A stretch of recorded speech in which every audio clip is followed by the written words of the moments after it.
Hello friends, welcome back to Technique. This is Nirmal here, and in this video we'll be doing the detailed camera review of the OnePlus Nord CE3. Now OnePlus Nord CE3 was announced alongside the OnePlus Nord 3, and this is a device in the 25 to 30,000 price segment. The base variant is priced 26,999 and the top end variant is priced 28,999, and with card offers you can get as low as 24,999. So how good is the camera on this device? Now this device is supported by the Snapdragon 782G octa-core processor. It's a pretty good processor in the mid-range, and it also comes with a triple camera setup. It's a 50 megapixel triple camera and a 16 megapixel selfie camera. So how good is the camera performance? Let's find out in this video. So before getting into the video, if this is your first time on this channel, do hit that red subscribe button and also hit the bell icon to get notified of all the videos we publish. So let's begin. So first let's have a look at the hardware offer. Now you get a primary 50 megapixel Sony IMX890 sensor with f1.8 aperture. You get optical image stabilization, electronic image stabilization, face detection autofocus, and on the secondary camera you get an 8 megapixel Sony IMX355 sensor, and then you get a 2 megapixel macro sensor included. Then on the front camera you get a 16 megapixel shooter with f2.4 aperture. So that's the camera hardware on the OnePlus Nord CE3. So let's go straight into the camera samples to see how the performance is on this device. So looking at the daylight captures, so you can see that there is good amount of details on offer. The sharpness levels is pretty good. The sky colors are slightly boosted, but nevertheless there is good amount of details, and even the dynamic range also looks quite good. And even if you zoom into the images, there is plenty of details on offer, but there is a hint of noise levels creeping in even in daylight captures, but nevertheless you won't notice much. Overall the quality is definitely good, and even the detailing and color reproduction also does pretty good job. Now there is no saturation issues, and colors are mostly rendered natural, and the quality of the photos also looks definitely good. So in terms of daylight condition, we feel the Sony's 890 sensor, the 50 megapixel, does a quite good job overall.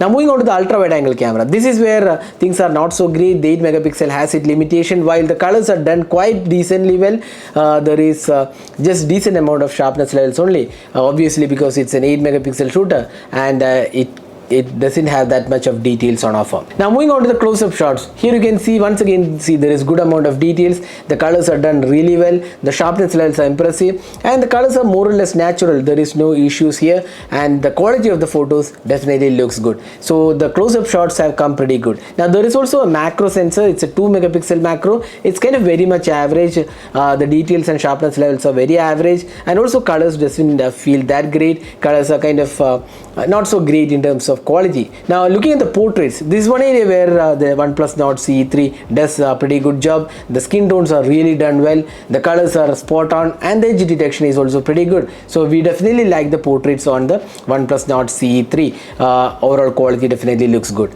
Now looking at the low light captures, in indoor lights and artificial light, it does a quite decent job, but the images are a bit on the contrasty side. We would have liked a slightly brighter image. Now there is definitely noise in the low light captures, and this is where we would say shift to night mode. But even in the night mode, you can see that when extreme low light kicks in, you can see there is a lot of noise and the sharpness levels are not so great. It could have been definitely better, especially when there is optical image stabilization on offer, and it's a very good Sony sensor. We feel the low light performance could have been definitely better considering the price segment. So there is still scope for improvement in the low light performance. Now moving on to the selfies, the 16 megapixel selfie shooter does a quite good job here, and the details and facial tones are really done well. The sharpness levels are impressive, the colors are also done pretty good, and even the overall quality and the dynamic range also looks pretty good on the photos. Now even indoor selfies also came out quite good on this device. Now the portrait selfies once again does a pretty good job. The edge detection is spot on, and the overall quality definitely feels good. Now moving on to the video recording, the phone can record 4K 30 FPS video. Now there is OIS included, but there is no EIS, and hence the footage is a bit shaky. The quality looks okay. The colors are a bit saturated, but the sharpness levels and dynamic range looks okay. but there should have been EIS on offer, but there is only OIS offered, so there is a bit of shake in the video. Now 1080p 60 fps video also has a pretty good stabilization. There is EIS plus OIS on offer, and the quality also looks good. The colors are much better and natural looking on the 1080p 60 fps video. Now the 1080p 30 fps video also looks good. There is good amount of details and colors are mostly natural, and the stabilization also works pretty good. There is EIS on offer in the 1080p footage, so overall quality looks quite good on the 1080p footage. Now the ultra wide angle camera is kind of very much average, nothing much to write home about. It's just an average shooter, and the colors also looks quite okay. There is stabilization on offer. Now there is also ultra steady mode. Once again you can see that there is decent amount of details and sharpness levels in the ultra steady mode as well. So this is the front facing camera sample taken with the OnePlus Nord CE3. This does support stabilization, and we are recording the video in 1080p resolution with stabilization turned on. You can also turn it off, so just have a look at how good the quality of the video is, and also the audio output. So that is a detailed camera review of the OnePlus Nord CE3. So summing up, so the pros of the camera is good daylight captures, good close-up images, good portraits and good selfies, and decent video recording as well.